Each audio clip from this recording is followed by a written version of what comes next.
ઓમ શ્રી ગણેશાય નમઃ. જય શ્રી કૃષ્ણ મિત્રો. આજે સુંદર કથા આપણે સાંભળીશું કે આ 7 કર્મ કરવા વાળા લોકોને ભગવાન ધર્મરાજા જે યમરાજા છે એ ખુદ ધરતી પર આવે છે લેવા માટે. આ વાત નારદજી અને ધર્મરાજા વચ્ચે થઈ રહી છે. સુંદર મજાની કથા છે. 7 વ્યક્તિના દ્રષ્ટાંત આપેલા છે. 7 વ્યક્તિના ઉદાહરણ દ્વારા ધર્મરાજા ખૂબ સરસ જ્ઞાન આપે છે. તો મારે વિનંતી છે મિત્રો, જો તમે આ વિડીયો સાંભળી જ રહ્યા છો તો પૂરો અંત સુધી અને ધ્યાનથી સાંભળજો. મન એકદમ શાંત થઈ જશે ને ખુશ થઈ જશે. ઓમ નમો ભગવતે વાસુદેવાય. મિત્રો, ગરુડ પુરાણ અનુસાર જે વ્યક્તિ આ 7 કાર્ય કરે છે એના પ્રાણ લેવા માટે સ્વયં યમરાજા આવે છે પૃથ્વી પર. એ વ્યક્તિને મૃત્યુ પહેલા જ યમરાજાના સાક્ષાત દર્શન થાય છે.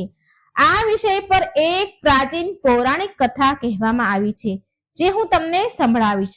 તમે બધા આ કથાને ધ્યાનથી સાંભળજો, કેમ કે સાક્ષાત યમરાજાએ મનુષ્યના કલ્યાણ માટે બહુ જ્ઞાનવર્ધક અને જીવન ઉપયોગી મૂલ્યવાન વાતો કહી છે, જેને સાંભળીને તમે પણ ધન્ય થઈ જશો.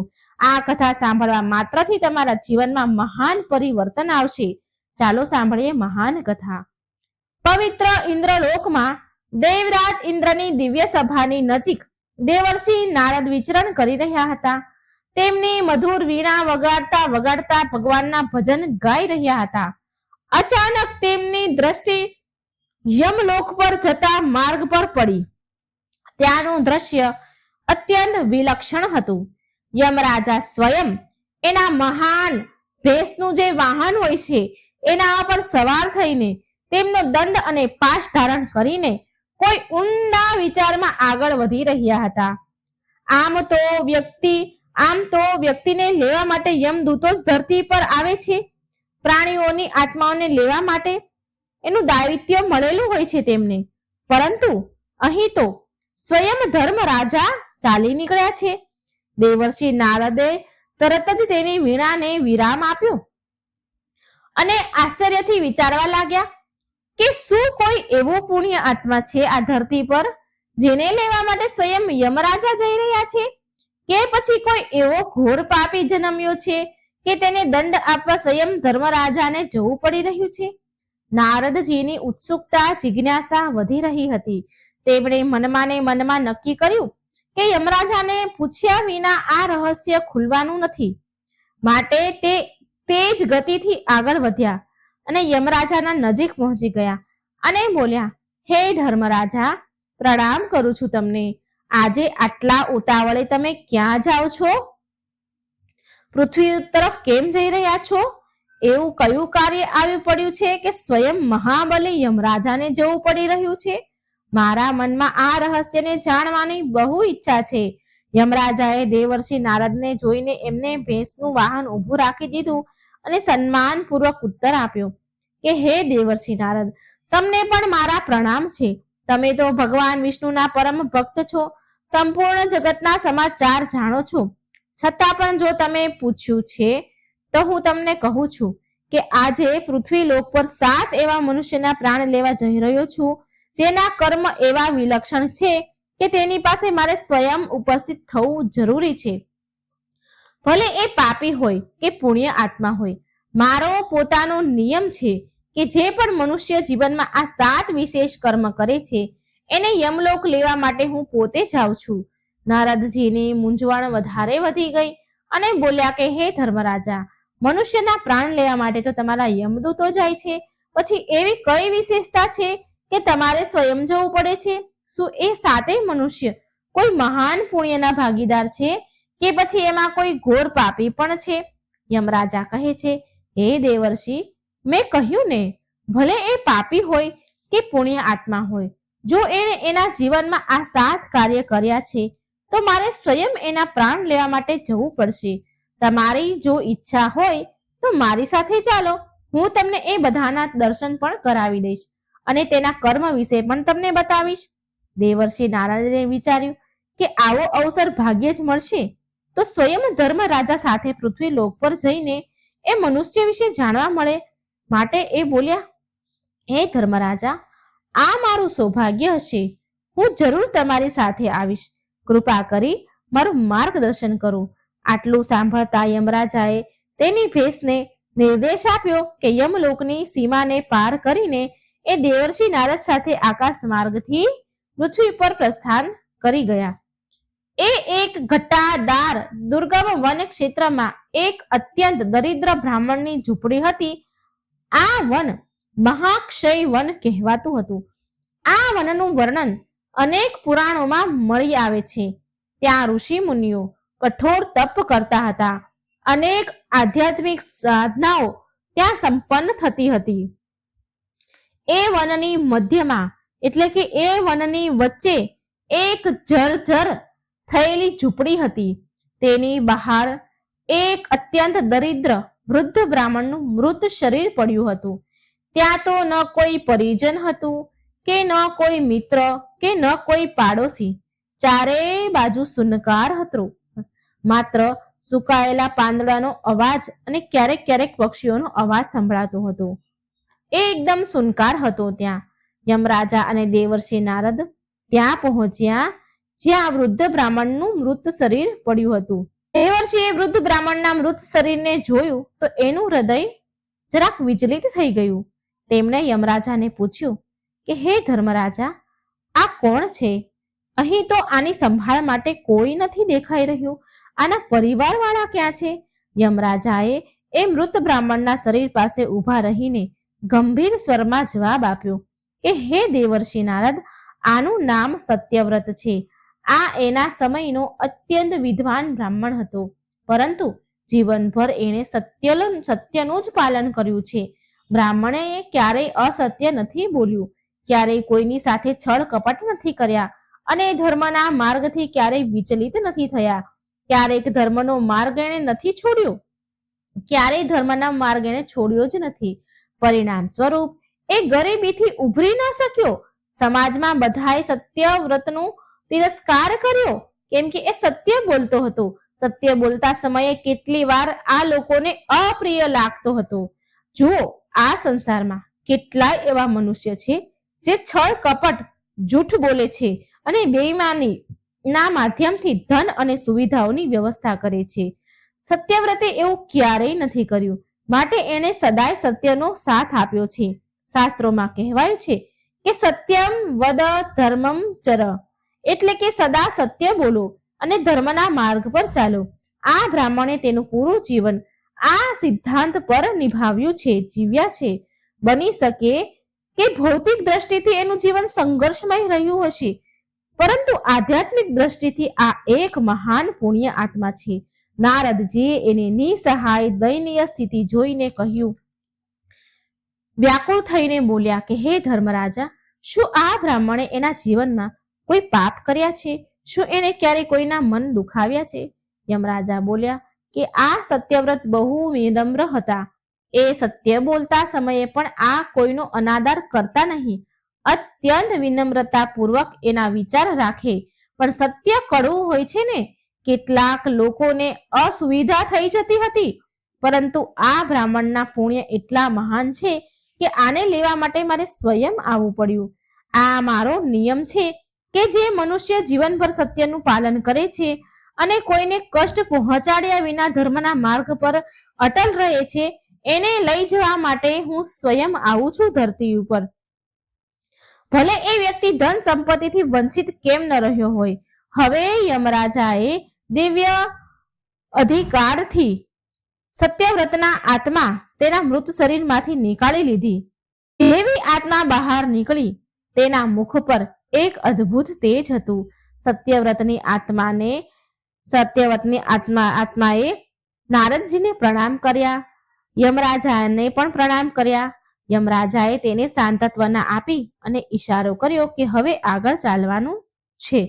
નારદજીના મનમાં પ્રસન્નતા થઈ કે સત્યવ્રતને ભૌતિક કષ્ટો ભોગવ્યા છતાં પણ મહાન જીવન જીવ્યા એ સત્યનું મહત્વ સમજી ગયા અને વિચાર્યું કે આ સંસારમાં સત્યનું પાલન કરવું સરળ નથી, કેમ કે જે આવું કરી લે છે એ હકીકતમાં મહાન પુણ્ય અર્જિત કરી લે છે.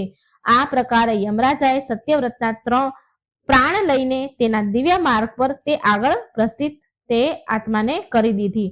સત્યવ્રત દિવ્ય આત્મા બની અને દિવ્ય ગતિને પામ્યા. ત્યાર પછી યમરાજા અને નારદજી આકાશ માર્ગેથી આગળ ચાલ્યા. યમરાજાની ભેંસ બહુ વેગથી ઉડી દેવર્ષિ નારદ સાથે સાથે ગમન કરી રહ્યા હતા. ત્યારે નારદજીએ પૂછ્યું કે હે ધર્મરાજા, બીજી જગ્યા કઈ છે અને હવે આપણે કોના પ્રાણ લેવા જઈ રહ્યા છીએ? યમરાજાએ જવાબ આપ્યો કે હે દેવર્ષિ નારદ, હવે આપણે શ્રી વર્ધનપુરી નામના નગર તરફ જઈ રહ્યા છીએ. ત્યાં એક હરિદાસ નામના મનુષ્યનું મૃત્યુ થયું છે.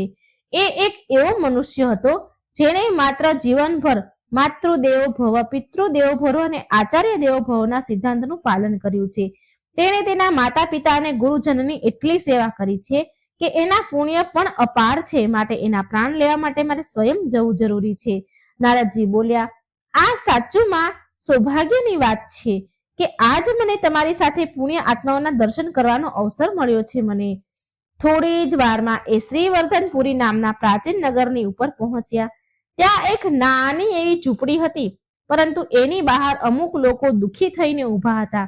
ઝૂંપડીની સામે પહોંચીને નારદજીએ જોયું કે એક જુવાન પુરુષ મૃત અવસ્થામાં પડ્યો હતો અને એના વૃદ્ધ માતા પિતા પોકારી પોકારીને ખૂબ વિલાપ કરીને રડી રહ્યા હતા. દેવર્ષિ નારદ બોલ્યા કે હે ધર્મરાજ, આ યુવક તો જુવાન છે, આના માતા પિતા તો બહુ વૃદ્ધ છે. એવું તો એનું કયું કર્મ હતું જેના કારણે આ યુવકે આટલી જલ્દી જવાનીમાં એનું શરીર ત્યાગી દીધું? યમરાજાએ સમજાવ્યું કે હે દેવર્ષિ, આ યુવકે જીવનભર એના માતા પિતાની સેવા કરી છે. જવાનીમાં પણ જ્યારે તેનું ઘર ગૃહસ્થી વસાવવાનો સમય આવ્યો તો તેણે તેના નુકસાન કે ફાયદાથી વધારે તેના માતા પિતાના સુખ સુવિધાનું ધ્યાન રાખ્યું. તેના માતા પિતા સાજા રહેતા ન હતા, બીમાર રહેતા હતા, છતાં પણ એના સામર્થ્ય અનુસાર તેમનો ઉપચાર કરાવ્યો, સાર સંભાળ રાખી. તેમના મનની ઈચ્છા જાણવાની કોશિશ કરતો હતો. એ હરિદાસ મનુસ્મૃતિ શાસ્ત્રમાં કહેવાયું છે કે માતા પિતા દેવતા સમાન છે. જે મનુષ્ય એના માતા પિતાની સેવા કરે છે, એનો અનાદાર નથી કરતા, અપમાન નથી કરતા, તેમના પ્રત્યે પ્રેમ ભાવ લાગણી રાખે છે, તે મહાન પુણ્યને મેળવે છે. નારદજી બોલ્યા, આ વાત તો સત્ય છે. ભગવાન વિષ્ણુએ અનેક અવસરો પર માતા પિતાની સેવાને જ સૌથી મોટો ધર્મ કહ્યો છે. આ યુવકે તેના માતા પિતાની આજ્ઞાનું પાલન કર્યું છે, માતા પિતા પ્રત્યે સમર્પણ ભાવ રાખ્યો છે, માટે નિશ્ચિત એના પુણ્ય પણ અતુલનીય હશે. યમરાજા કહે છે કે આવા પુત્ર વિરલાઓ હોય છે જે તેની સમસ્ત ઈચ્છાઓનો ત્યાગ કરીને માતા પિતાને પ્રાથમિકતા આપે છે. એને બધું જ છોડીને તેના માતા પિતાની સેવા કરી. તેના પ્રાણ હવે નીકળી ગયા છે, પરંતુ એનું પુણ્ય એટલું છે કે હું સ્વયં એની આત્માને આદરપૂર્વક યમલોક સુધી લઈ જવા માંગુ છું. હું નથી ઈચ્છતો કે મારા દૂત આને સાથે લઈ જાય. આ પણ મારા નિયમની અંતર્ગત આવે છે નારદજી. પછી યમરાજાએ તેમનો દંડ હળવેથી ઉઠાવ્યો. પછી એ જુવાન હરિદાસની આત્મા શરીરથી બહાર આવી ગઈ. આત્માએ યમરાજાને નમન કર્યા અને દેવર્ષિ નારદને હાથ જોડ્યા. માતા પિતાને છોડીને જવાનું દુઃખ એ યુવકની આંખોમાં દેખાઈ રહ્યું હતું. એને અપાર દુઃખ હતું. યમરાજાએ તેને સાંત્વના આપી અને કહ્યું કે હે વત્સ, તારો લોક પરિવર્તન થયું છે. તે માતા પિતાની જેટલી સેવા કરી છે એના ફળ સ્વરૂપ તને ઉત્તમ ગતિ મળશે. ચિંતા ન કર વત્સ, તારા માતા પિતાના ભરણ પોષણ માટે પરમાત્મા કોઈને કોઈ રસ્તો જરૂર નીકાળશે. હરિદાસની આત્માએ કૃતજ્ઞતા ધન્યવાદ કર્યા અને યમરાજા અને નારદજીને પ્રણામ કર્યા અને દિવ્ય લોક તરફ પ્રસ્થાન કર્યું. યમરાજાના આ ન્યાયપૂર્ણ વ્યવહાર જોઈને નારદજીએ ઊંડો શ્વાસ લીધો, શાંતિનો. આ પ્રકારે તેમણે બીજી પુણ્ય આત્માને જોઈ જેની સેવા ભાવનાએ એને મહાન બનાવી દીધું હતું. હવે નારદજી અને યમરાજા ત્રીજી આત્માની ખોજમાં આકાશ માર્ગથી આગળ વધ્યા. નારદજીએ રસ્તામાં ફરી પ્રશ્ન કર્યો કે હે ધર્મરાજા, આગળનું સ્થાન કયું છે? હવે કોના પ્રાણ લેવા જઈ રહ્યા છીએ? તમે કોના પ્રાણ લેવા જઈ રહ્યા છો? શું એ પાપી છે કે પુણ્યશાળી? યમરાજા બોલ્યા, હવે આપણે ગોવર્ધનપુર તરફ જઈ રહ્યા છીએ. ત્યાં એક વ્યક્તિ છે, એનું નામ ગોપાલદાસ છે. એ ગૌ સેવામાં તેનું જીવન વિતાવી ચૂક્યો છે. તેનું હમણાં જ મૃત્યુ થયું છે. નારદજીએ આશ્ચર્ય પામીને કહ્યું, ગોપાલદાસ નામથી જ જણાય છે કે એ ગૌ માતાને ખૂબ પ્રેમ કરતો હશે. થોડી વાર બાદ એ ગોવર્ધનની નજીક આવે છે. આ નગર પ્રાચીન કાળથી ગૌ સેવા અને કૃષ્ણ ભક્તિ માટે પ્રસિદ્ધ છે. નગરની બહાર એક નાની એવી ગૌશાળા હતી, જ્યાં ઘણી ગાયો હતી. ગૌશાળાની બહાર ગોપાલદાસનું પાર્થિવ શરીર રાખ્યું હતું. એની આસપાસ ગોવાળો દુઃખી થઈને ઊભા હતા. ગાયો ઊભી હતી. ગાયો પણ ઉદાસ હતી અને લોકોમાં પણ શોક છવાયેલો હતો. પછી નારદજીએ યમરાજાને કહ્યું. નારદજી અને યમરાજા એ સ્થાન પર પહોંચી ગયા જ્યાં ગોપાલદાસનું શબ મૂકેલું હતું. નારદજીએ એ મૃત શરીરની તરફ જોઈને પૂછ્યું કે હે ધર્મરાજા, આ ગોપાલદાસ વિશે તમે મને વિસ્તારથી કહો. યમરાજાએ કહ્યું કે ગોપાલદાસે એનું આખું જીવન ગૌ સેવામાં સમર્પિત કર્યું છે. એને માત્ર ગૌ માતા પર જ નહીં, પરંતુ ભૂખ્યા પશુ પક્ષી પણ એને દાણા પાણી નાખ્યા છે. ભૂખા પશુ પક્ષીઓ પર એને દયા રાખી છે. ચણ પાણી દાણા પાણી નાખ્યા છે. તેનામાં જેટલું સામર્થ્ય હતું, તેના જેટલા સીમિત સંસાધનો હતા, એ હંમેશા એને આ સેવામાં ઉપયોગ કર્યો છે. જેટલું સામર્થ્ય હતું એટલી એને એની સેવા કરી છે. હંમેશા કોશિશ કરે કે કોઈ જીવ ભૂખ્યું ન રહે. શાસ્ત્રોમાં કહેવાયું છે કે ગાવો વિશ્વમય માત્ર. આનો અર્થ છે કે ગાય વિશ્વની માતા છે અને ગૌ માતાની સેવાને સર્વોચ્ચ પુણ્ય માનવામાં આવે છે. આના સિવાય ગોપાલદાસને પ્રાણીઓ પર દયા ભાવ હતો. આ જ કારણ છે કે ગૌ માતા પ્રત્યે પ્રેમ અને દયાના પુંજ આ વ્યક્તિના પ્રાણ લેવા માટે સ્વયં મારે આવવું પડ્યું છે. આટલું સાંભળીને નારદજી બોલ્યા કે આમ તો લોકો તેના સ્વાર્થમાં એટલા ડૂબી જાય છે કે પશુઓની વ્યથા સમજી નથી શકતા. પરંતુ ગોપાલદાસે પોતાના માટે કમાણી કરી હોય કે ન કરી હોય, ધન ભેગું કર્યું કે ન કર્યું, પણ એણે મૂંગા પ્રાણીઓ માટે તેનું સર્વસ્વ અર્પણ કરી દીધું. આવા તો વિરલાઓ જ હોય છે. યમરાજાએ સહમતિ આપી, માથું હલાવ્યું અને પછી ગોપાલદાસની પાર્થિવ શરીર પાસે આવ્યા અને તેમના દંડથી હળવેથી ગોપાલદાસની આત્માને નીકાળી અને સામે આવી ગઈ. એના મુખ પર પરમ શાંતિ અને સંતોષનો ભાવ હતો. એ ગોપાલદાસની આત્માના મુખ પર. જેવા જ તેમણે યમરાજાને જોયા કે તેમણે નારદજીને અને યમરાજાને પ્રણામ કર્યા. યમરાજા બોલ્યા, હે ગોપાલદાસ, તે ગૌ માતાની સેવા કરીને અપાર પુણ્ય ભેગું કર્યું છે. ગૌ માતામાં 33 કોટી દેવતાનો વાસ છે. તારી કરુણા માત્ર ગૌ માતા માટે જ નહીં, પરંતુ તે બધા જીવો પર દયા કરી છે, માટે તારું કલ્યાણ થશે. તારું પુણ્ય ઘણું વધારે છે. ગોપાલદાસની આત્માએ વિનમ્રતાથી કહ્યું, હે ધર્મરાજા, મેં જે પણ કર્યું એ માત્ર એક સેવા હતી. પશુ પક્ષી પ્રત્યે દયા રાખવી કોઈ પરમાર્થ નથી. આ તો મનુષ્યનું કર્તવ્ય છે. આ સાંભળી નારદજીએ ખુશ થઈને કહ્યું, ગોપાલદાસ, તારી આ વિચારધારા મહાનતાને દર્શાવે છે. વત્સ. પછી ગોપાલદાસની આત્માએ યમરાજા અને નારદજીને પ્રણામ કર્યા અને દિવ્ય લોક તરફ પ્રસ્થાન કર્યું. પછી યમરાજા અને નારદજીએ એની યાત્રા આગળ વધારી. આકાશ માર્ગથી ચાલતા બંને બીજા અન્ય નગરમાં પહોંચ્યા. આ નગરનું નામ હતું મધુપુરી, જે ભક્તિ અને પરંપરા માટે પ્રસિદ્ધ હતું. અહીં અનેક ભક્તો વિષ્ણુ ભગવાનની પૂજા, તુલસીજીની સેવા અને કીર્તન વગેરે કરતા હતા. યમરાજા અને નારદજીએ થોડે દૂરથી જોયું કે એક ઘરના આંગણામાં સ્ત્રીઓ વિલાપ કરી રહી હતી. ઘરની ચોખટ પર એક દિવ્યાંગ સ્ત્રીનું પાર્થિવ શરીર મૂકેલું હતું. એ લગભગ મધ્યમ ઉંમરની લાગતી હતી. એની નજીક એક તુલસીનો હર્યો ભર્યો છોડ હતો, જેની નીચે હજી પણ ધીમો ધીમો દીવો પ્રગટી રહ્યો હતો. દેવર્ષિ નારદે પૂછ્યું કે હે ધર્મરાજા, શું આ જ એ સ્ત્રી છે જેના પ્રાણ લેવા માટે તમે સ્વયં આવ્યા છો? યમરાજા બોલ્યા, નારદજી, આ સ્ત્રીનું નામ પદ્માબાઈ છે. આ રોજ પ્રાતઃ કાળે એટલે વહેલી સવારે તુલસીજીને દીવો પ્રગટાવે અને ભગવાન વિષ્ણુના નામનો જપ કરતી હતી. તુલસીજીને વૈષ્ણવ પરંપરામાં અત્યંત પવિત્ર માનવામાં આવે છે. આ દેવી સ્વયં ધરતી પર અવતરિત થયા છે. જેની પૂજાથી મનુષ્યને અપાર પુણ્ય મળે છે. તુલસી દલમ અપરયામી દેવ, જરાક એવું તુલસી દલ પણ ભગવાન વિષ્ણુને પ્રિય છે.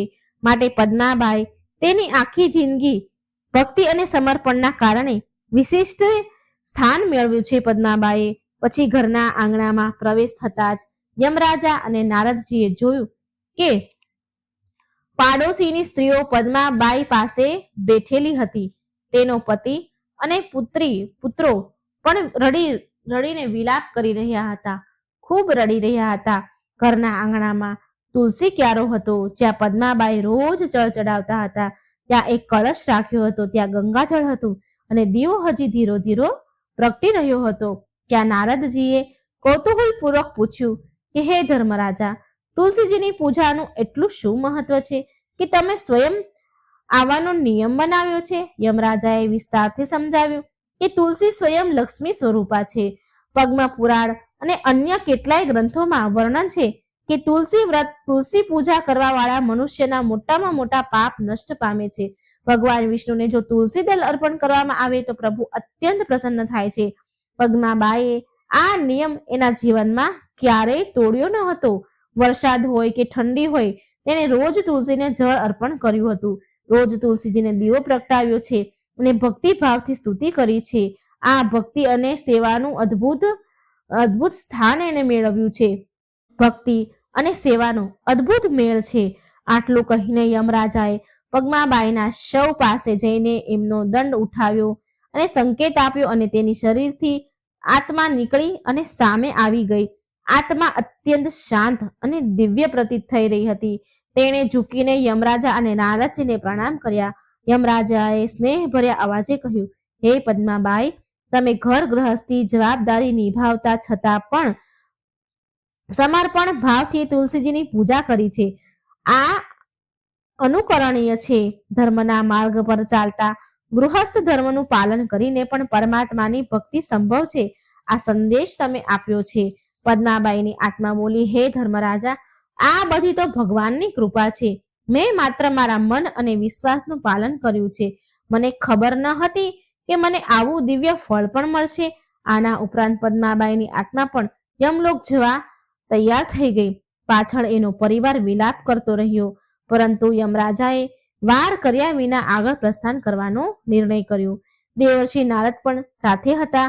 એ વિચારી રહ્યા હતા કે આ સંસારમાં ભક્તિ અને શ્રદ્ધાના કેટલા રૂપ છે, પરંતુ સત્ય, સેવા, ગૌ સેવા ભાવ અને હવે તુલસી પૂજા માત્ર એક દિવ્ય બનાવી દે છે. યમરાજાની ભેંસ પણ હવે મધ્ય દેશના પ્રાચીન નગર ઇન્દુપુરની તરફ લઈ જઈ રહી હતી. આ નગર ચંદ્રવંશના કોઈ પ્રાચીન રાજાના નામ પર બનાવવામાં આવ્યું હતું. ત્યાં એક વૃદ્ધ સ્ત્રીનું મૃત્યુ થયું હતું. તેનું નામ સુભદ્રા દેવી હતું. એ દિનહીન અવસ્થામાં રહેતી હતી, પરંતુ એની ભક્તિ અને ઉપાસનાનું સ્તર બહુ ઊંચું હતું. યમરાજાએ સંકેત આપ્યો કે હવે આગળનું સ્થાન ત્યાં છે. માર્ગમાં નારદજીએ પૂછ્યું કે હે ધર્મરાજા, આ સુભદ્રા દેવી કોણ છે અને એને કયું પુણ્ય કર્યું છે? તમે સ્વયં એને લેવા જઈ રહ્યા છો? આ સ્ત્રીએ તેના જીવનમાં યમરાજા બોલ્યા કે આ સ્ત્રીએ તેના જીવનમાં એકાદશીનું વ્રત પૂરી નિષ્ઠાથી કર્યું છે. તો દેવર્ષિ નારદ બોલ્યા, હે ધર્મરાજા, તમે બતાવ્યું કે આ સ્ત્રીએ જીવનભર એકાદશીના વ્રત કર્યા છે. શું એકાદશીનું વ્રત આટલું બધું મહત્વ આપે છે?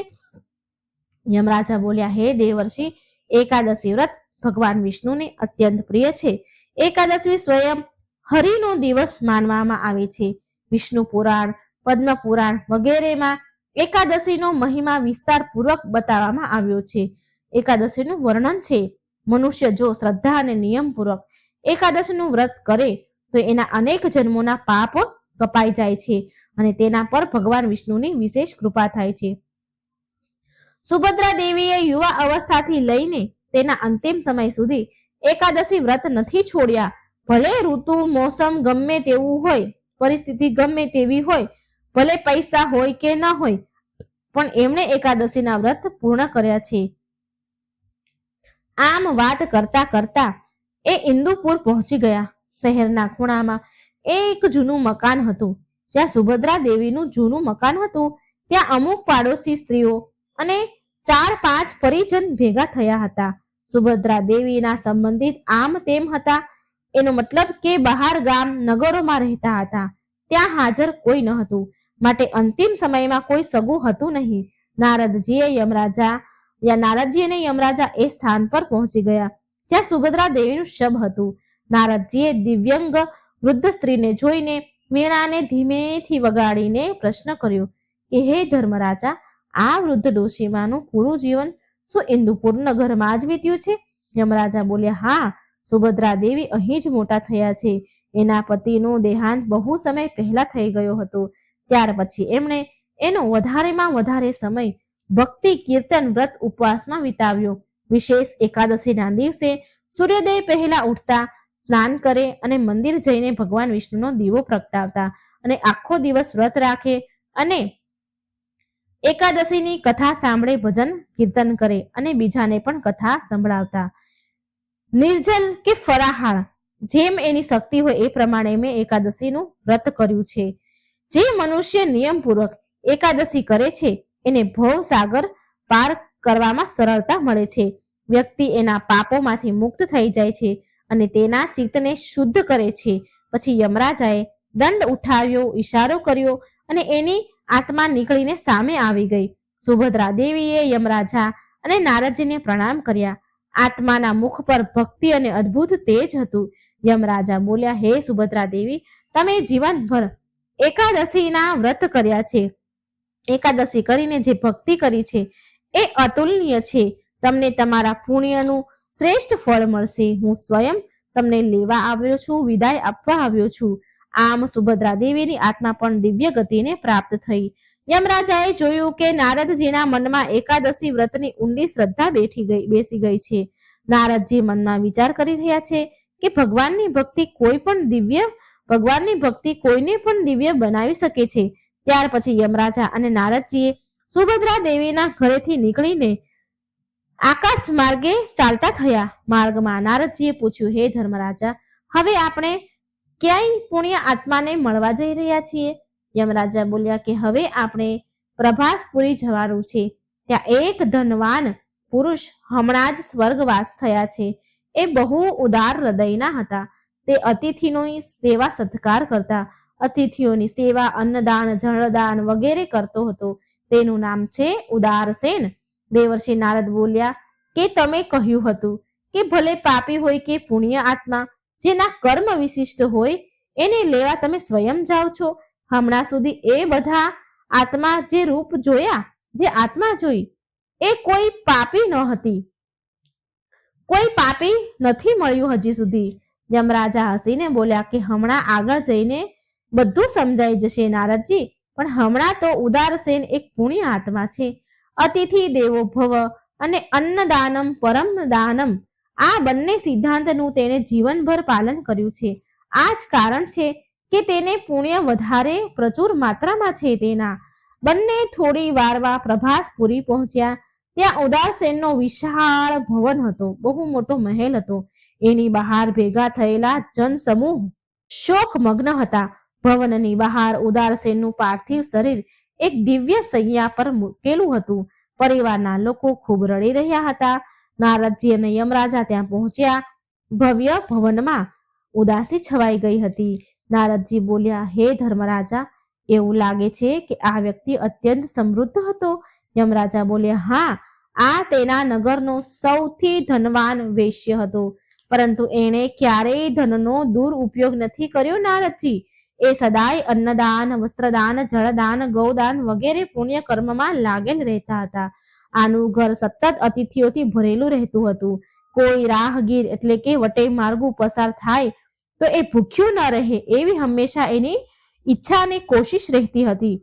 મનુસ્મૃતિ પુરાણ સહિત કેટલાય ધર્મશાસ્ત્રમાં કહેવાયું છે કે અતિથિ દેવો ભવ, ભૂખ્યાને ભોજન કરાવવું સૌથી મોટો પરોપકાર છે.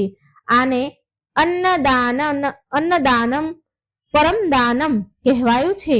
નારદજીએ પ્રશંસા કરી કે નિશ્ચિત બહુ પુણ્યવાન છે આ આત્મા ઉદારસેન. ધન મળવાથી લોકો અહંકારી બની જાય છે, પરંતુ ઉદારસેને સેવાનો માર્ગ પસંદ કર્યો. પછી એ ઉદારસેનના પાર્થિવ શરીરની નજીક ગયા અને યમદંડના સંકેતથી એની આત્મા બહાર આવી ગઈ. આત્મા તેજસ્વી હતી, પરંતુ જાણે તેને તેના પરિવારથી વિખૂટું પડવાનું દુઃખ પણ હતું. યમરાજા બોલ્યા, હે ઉદારસેન, તે ધન મેળવીને પણ લોભ ન કર્યો, જરૂરતમંદોની મદદ કરી, અતિથિઓનો સત્કાર કર્યો, અન્નદાન કર્યું, એટલે હું સ્વયં તને લેવા માટે આવ્યો છું, વિદાય આપવા આવ્યો છું. તારા આ પુણ્યનો મહિમા અપરંપાર છે. આટલું કહીને યમરાજાએ ઉદારસેનને આશીર્વાદ આપ્યો અને તેની આત્મા દિવ્ય લોક તરફ જવા લાગી. પછી યમરાજા અને નારદજી પણ એ સ્થાનથી નીકળી ગયા, આકાશ માર્ગે જવા લાગ્યા. અત્યાર સુધી યમરાજાએ 6 વ્યક્તિના પ્રાણ લઈ ચૂક્યા હતા, જેમાં કોઈને કોઈ પુણ્યનું વિશેષ કર્મ હતું. પુણ્યનું વિશેષ કર્મ હતું. સત્યવ્રત, હરિદાસ, ગોપાલદાસ, પદ્માબાઈ, સુભદ્રા દેવી, ઉદારસેન. એ 7મું કોણ છે જેની આત્મા લેવા માટે યમરાજા સ્વયં જઈ રહ્યા છે? યમરાજાએ કહ્યું, હે દેવર્ષિ, તમે પૂછ્યું હતું કે 7 લોકમાં પાપી પણ હોઈ શકે છે, પરંતુ અત્યાર સુધી તો પુણ્ય આત્મા જ મળી છે. હવે આપણે એ 7મી આત્મા પાસે જઈ રહ્યા છીએ. એ એક પતિવ્રતા સ્ત્રી છે જેનું નામ સાવિત્રી છે. એ વિદેહી નગરમાં રહે છે, જે પ્રાચીન મિથિલાનો એક પ્રસિદ્ધ ભાગ છે. તેનું હમણાં જ દેહાંત થયું છે. નારદજીએ વિસ્મયથી પૂછ્યું કે હે ધર્મરાજ, પતિવ્રતા સ્ત્રીનું પણ એવું મહત્વ છે? તેના પ્રાણ લેવા માટે તમે સ્વયં આવ્યા? યમરાજાએ હસીને કહ્યું કે શાસ્ત્રોમાં પતિવ્રતા ધર્મને અત્યંત ઉચ્ચ સ્થાન આપવામાં આવ્યું છે. સતયુગથી લઈને દ્વાપર યુગ સુધી અગણિત ઉદાહરણ છે. સાવિત્રી, સત્યવાન, સીતારામ, નળ દમયંતી વગેરે. જ્યારે કોઈ પતિવ્રતા સ્ત્રી એના પતિને પરમેશ્વર સમાન માનીને એની સેવા કરે છે, તેના પ્રત્યે એક નિષ્ઠા ભાવ રાખે છે, જીવનમાં સુખ દુઃખમાં સાથ આપે છે, આ પતિ પ્રત્યેની નિષ્ઠા તેને દિવ્ય શક્તિ આપે છે. તમે થોડી વારમાં જોશો કે આ સાવિત્રીમાં કેટલું તેજ છે. બંને જલ્દી વિદેહી નગરમાં પહોંચ્યા. ત્યાં એક સામાન્ય મકાન હતું, જેની સામે સાવિત્રીનું મૃત શરીર એક સૈયા પર રાખેલું હતું. પાસે એનો પતિ બેસીને વિલાપ કરી રહ્યો હતો. પરિવારના અન્ય લોકો પણ રડી રહ્યા હતા. પતિની આંખો સોજી ગઈ હતી. તેને સમજાતું ન હતું કે એ તેની ધર્મપત્ની વિના કેવી રીતે રહેશે. નારદજીને આ દ્રશ્ય બહુ માર્મિક લાગ્યું. તેમણે ધીરેથી કહ્યું, હે ધર્મરાજા, આ સ્ત્રી તો ગૃહિણી રહી હશે ને? શું એણે એના જીવનમાં પાપ નહીં કર્યા હોય? પાપ કર્યા છે કે માત્ર પુણ્ય જ કમાઈ છે? યમરાજાએ જવાબ આપ્યો, હે દેવર્ષિ, આ સ્ત્રીએ એના જીવનમાં અનેક પાપ કર્યા છે. એને ક્યારેય તુલસીજીને જળ નથી ચડાવ્યું. ઈશ્વરને ભોગ ધરાવવાની જગ્યાએ માત્ર એના પતિને જ ભોજન કરાવતી હતી. ભગવાનની પૂજા પહેલા તે પતિની પૂજા કરતી હતી. પરંતુ હે દેવર્ષિ, પતિવ્રતા ધર્મ તેના પોતામાં જ મહાન છે. જેઓ કોઈ સ્ત્રી હૃદયથી તેના પતિની સેવા કરે છે, એને પરમાત્માનો અંશ માને છે, તેની ઇન્દ્રિયોને વશમાં રાખે છે, તેનું સુખ દુઃખ તેની સાથે વહેંચે છે, તે અલૌકિક પુણ્યની અધિકારી બને છે. સાવિત્રીએ તેના પતિની આજ્ઞાનું પાલન કર્યું, સદા એનું સન્માન કર્યું, ક્યારેય કોઈ શિકાયત ન કરી. ભલે તેના ગ્રહસ્થ જીવનમાં ગમે તેટલું કષ્ટ કેમ ન આવ્યું હોય, તેની નિષ્ઠા અતૂટ રહી હતી. માટે તેણે જેટલા પણ પાપ કર્યા એ બધા તેના પતિવ્રતા ધર્મ આગળ નષ્ટ થઈ ગયા. આટલું કહીને યમરાજાએ સાવિત્રીની નજીક આવીને એમનો દંડ ઉઠાવ્યો. એ જ ક્ષણે સાવિત્રીની આત્મા બહાર આવી અને તેના મુખ પર અદ્ભુત તેજ અને શાંતિ હતી. તેને હાથ જોડીને યમરાજા અને નારદજીને પ્રણામ કર્યા. એની પાસે બેઠેલો તેનો પતિ રડી રહ્યો હતો. તેના દેહની સામે રડતો હતો. તેને તેની પત્નીની દિવ્યતાનો બોધ ન હતો. યમરાજા બોલ્યા, હે સાવિત્રી, તારી પતિવ્રતા નિષ્ઠા અતુલનીય છે. શાસ્ત્રમાં કહેવાયું છે કે પતિવ્રતા સ્ત્રી લોક અને પરલોક બંનેને સુશોભિત કરે છે. તને પણ તારા પુણ્યના અનુરૂપ પરમ ગતિ મળશે. આ પ્રકારે સાવિત્રીની આત્મા પણ દિવ્ય માર્ગ તરફ ગઈ. તેના પતિએ આ નશ્વર સંસારમાં એની પત્ની વિના જીવન જીવવાનું હતું, પરંતુ પતિવ્રતા ધર્મ આ મહાનતાને સ્વયં યમરાજાએ માન્યતા આપી. હવે સાતેય વ્યક્તિઓ સત્યવ્રત, હરિદાસ, ગોપાલદાસ, પદ્માબાઈ, સુભદ્રા દેવી, ઉદારસેન અને સાવિત્રીના પ્રાણ લઈને તેનું દાયિત્વ હવે યમરાજાનું પૂરું થઈ ગયું હતું. સાતે આત્મા પોતપોતાના પુણ્ય અને નિયમ પ્રમાણે ગતિ પામ્યા. યમરાજાએ નારદજી સામે જોયું અને કહ્યું કે હે દેવર્ષિ, તમારા મનમાં જે શંકા હતી, જે પ્રશ્ન હતા, એ પૂરા થયા કે નહીં? નારદજી બોલ્યા, હે ધર્મરાજા, આજે હું બહુ ગૂઢ રહસ્ય મેં જોયું.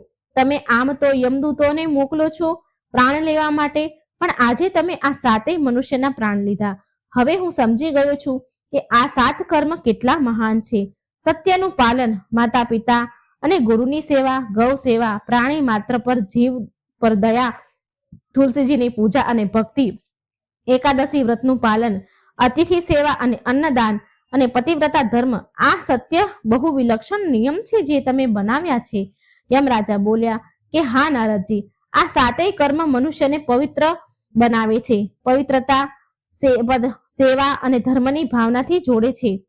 હવે પ્રશ્ન ઉઠે છે કે શું માત્ર આ જ 7 કર્મ છે જે મનુષ્યને મહાન બનાવે છે?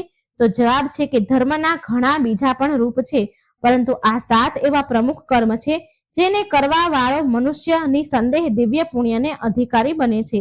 મારી વ્યવસ્થામાં ચાહે ગમે તેટલો પાપી કેમ ન હોય, જો તેણે સાચા હૃદયથી આમાંથી કોઈ પણ એક કર્મ સાચી રીતે કરી લીધું હોય તો એને હું વિશેષ સન્માન આપું છું, અને જેને જીવનભર આ 7ની સાધના કરી હોય તો હું સ્વયં એને લેવા આવું છું.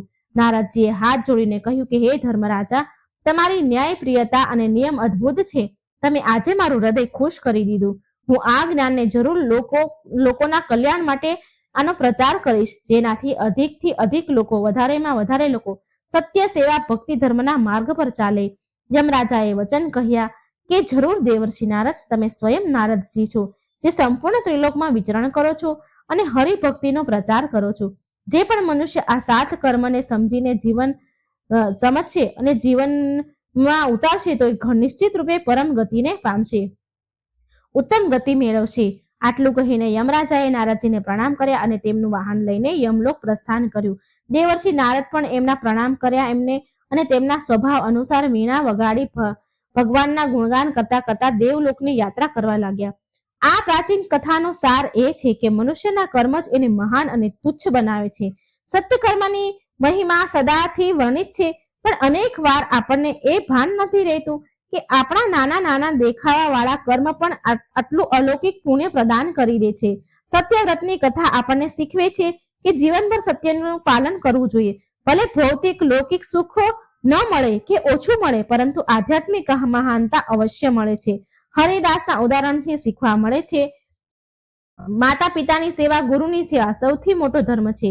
જે આ ધર્મ નિભાવે છે એ ધન વૈભવની પરવાહ કર્યા વિના પણ અમૂલ્ય પુણ્ય અર્જિત કરી લે છે. ગોપાલદાસે ગૌ માતા અને પ્રાણી માત્ર, જીવ દયા માત્રથી મોટો કોઈ ધર્મ નથી.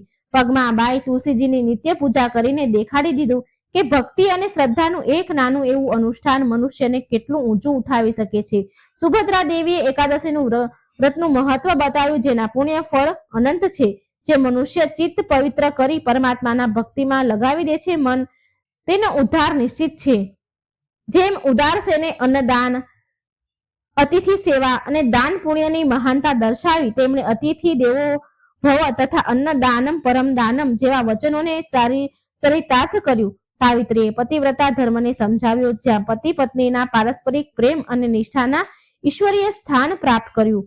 આ આતે તેનું જીવન ભલે અલગ અલગ પરિસ્થિતિઓમાં એમને વિતાવ્યું, પણ એક વાત બધામાં સમાન હતી કે ધર્મમાં આસ્થા અને માનવીય મૂલ્યનું સન્માન. આ કારણે તેના પ્રાણ લેવા માટે સ્વયં યમરાજા આવ્યા. આ 7 વ્યક્તિની ચરિત્ર કથા માત્ર ધાર્મિક પ્રસંગ નથી, પરંતુ એ મનુષ્ય જીવનની દિશા દેખાવા વાળા આદર્શ પણ છે. સત્યવ્રત, હરિદાસ, પદ્માબાઈ, સુભદ્રા દેવી, ઉદારસેન અને સાવિત્રી આ બધા અલગ અલગ સામાજિક, આર્થિક અને પારિવારિક પૃષ્ઠભૂમિઓથી જોડાયેલા હતા, છતાં પણ તેના કર્મમાં સમાનતા હતી, ધર્મ, સેવા અને આસ્થા હતી. સત્યવ્રતે જીવનભર સત્યનું પાલન કરીને સિદ્ધ કર્યું કે અસત્ય અને છળ ભરેલા સંસારમાં પણ સત્યનો માર્ગ સૌથી ઊંચો છે. હરિદાસે તેના માતા પિતા અને ગુરુની સેવાને તેનો ધર્મ માનીને સેવા કરી અને બતાવ્યું કે જે ઘરમાં મોટાનું સન્માન થાય છે ત્યાં સદાય સુખ અને શાંતિ વાસ કરે છે. ગોપાલદાસની ગૌ સેવા અને જીવ માત્ર પર દયા દર્શાવે છે કે સંવેદનશીલ હૃદયવાળું વ્યક્તિ જ સાચા ધર્મને સમજી શકે છે. પદ્માબાએ જે તુલસીજીની સેવા કરી, તુલસી જેવી પવિત્ર વનસ્પતિની સેવા કરીને બતાવ્યું કે ભક્તિ અને શ્રદ્ધા જો નિરંતર હોય તો તે અલૌકિક ફળ આપે છે. સુભદ્રા દેવીનું એકાદશીનું વ્રત તેની આંતરિક શુદ્ધતા અને પરમાત્મા પ્રત્યે સમર્પણનું પ્રતીક હતું. વ્રત માત્ર શારીરિક તપસ્યા જ નથી, પરંતુ આત્માને શુદ્ધ કરવાનું માધ્યમ છે. ઉદાસીને જેણે તેની સંપત્તિનો ઉપભોગ માત્ર એના માટે નહીં, પણ અતિથિ સેવાના, અન્નદાન અને જરૂરતમંદોની સહાયતામાં કર્યો. આ એ શિક્ષા આપે છે કે ધનનો સૌથી શ્રેષ્ઠ ઉપયોગ દાનમાં છે. સાવિત્રી જેણે એના પતિને પરમેશ્વર માનીને જીવનની દરેક કઠણાઈમાં એનો સાથ આપ્યો, પતિવ્રતા ધર્મની સર્વોચ્ચ ઉચ્ચ મિસાલ છે.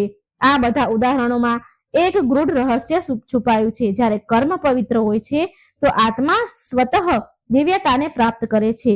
યમરાજા સ્વયં આ સાતેના પ્રાણ લેવા આવ્યા હતા. આ વાત એ સંકેત આપે છે કે એના કર્મ કેટલા વિશેષ હતા. યમરાજા ન્યાયના પ્રતીક છે. એ કોઈના પક્ષમાં નથી હોતા, કોઈના પક્ષમાં કે વિપક્ષમાં નથી રહેતા. એ માત્ર કર્મ અનુસાર નિર્ણય લે છે. જ્યારે એણે સ્વયં કહ્યું કે જો કોઈ મનુષ્ય સાચા હૃદયથી આ સાતમાંથી કોઈ પણ એક પણ કર્મનો જીવનમાં પૂરી નિષ્ઠાથી ઉતારી લે છે, કરી લે છે, તો સ્વયં હું એને લેવા આવું છું. આ કથન સ્પષ્ટ કહે છે કે ધર્મ કોઈ કઠણ સાધના નથી, પણ સરળ અને સાચા કર્મનો પથ છે. એ યાદ રાખવું જરૂરી છે કે સાચો ધર્મ એ છે કે કોઈના જીવનમાં વિનમ્રતા, સેવા, શ્રદ્ધા, સચ્ચાઈ અને કરુણા લાવે છે. મને સાંભળવા માટે મિત્રો ધન્યવાદ. જો તમને આ વિડીયો પસંદ આવ્યો હોય તો લાઈક અને શેર કરજો અને આ ચેનલને સબસ્ક્રાઇબ કરવાનું ભૂલજો નહીં. જય શ્રી કૃષ્ણ. રાધે રાધે. Thank you.